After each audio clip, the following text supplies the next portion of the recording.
உலகெங்கும் வாழ்ந்து கொண்டிருக்கும் அனைத்து தாய் தமிழ் உறவுகளுக்கும் அழகான வணக்கங்கள். நான் உங்கள் பாஸ்கரன், இந்திய ராணுவ வீரன். உறவினர்களே, கண்டன் காத்தான் வரலாறு உங்கள் பார்வைக்காக. சோழர் கால சிற்றரசர்களாக ஆட்சி செய்தவர்கள் கண்டன் வம்சத்தினர். இவற்றில் குறிப்பிடும்படியாக சோழர் பராந்தகன் காலத்தில் சிற்றரசர்கள் கண்டன் அமுதனார், காலாந்தக கண்டனார் இவர்களை பற்றிய தகவல் சுந்தர சோழன் ஆட்சி ஆண்டில் உள்ள கல்வெட்டுகள் தெரிவிக்கின்றன. முதல் பராந்தக சோழன் காலத்தில் போர் படைகளை வழிநடத்தும் பொறுப்பு கண்டர்களே மேற்கொண்டுள்ளனர்.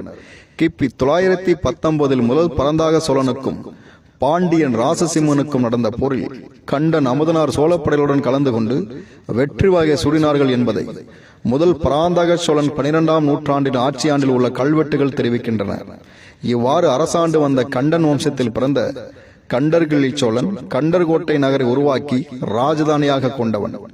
இவரது பெயர் கண்டன், கண்டராயன், கண்டப்பிரியன் எனவும் அழைக்கப்பட்டார்கள். கண்டதேவி என்னும் தேவார சிவதலத்தையும் கண்டர்மங்கலம், கண்டர் மாணிக்கம், கண்டனூர், கண்டவராயன்பட்டி, கண்டர்குடி என்னும் ஊர்களையும் உருவாக்கி அரசு புரிந்தவர். இவரது வழிவந்த மரபினர் கண்டன், மூவராய கண்டன், கண்டர்கிள்ளி, கண்டர் சில்லி, கண்டப்பிரியன், கண்டப்பிள்ளை, கடாப்பிள்ளை என்றும் பட்டங்களை பெற்றனர். இவர்களைத் தொடர்ந்து கண்டன் வம்சத்தைச் சேர்ந்த திரு கள்ளழகர் கண்டன் எங்கள் முப்பாட்டன் சிவகங்கையிலிருந்து தொண்டியத்துறை வரை காவல் புரிந்து நவாப்புகளின் படைகளை நுழைய விடாமல் சண்டையிட்டு விரட்டியும் வல்லமை கொண்ட படை தளபதியாகவும் நவாப் படையெடுப்புக்கு சிம்ம சொப்பனமாக விளங்கியுள்ளார்.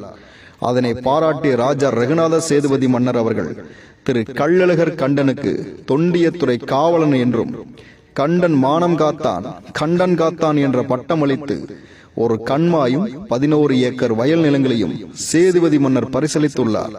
இச்செய்தி சேதுபதி மன்னர் செப்பேட்டிலும் குறிக்கப்பட்டுள்ளது. இன்றும் அள்ளூரில் கண்டன்காத்தான் வயல் இருக்கிறது. இவ்வயலுக்கு இடையில் சுமார் 40 சென்ட் மேட்டில் கண்டன்காத்தான் முனீஸ்வரர் சிவலிங்கம் வரலாற்று சின்னமாக காட்சியளிக்கிறது.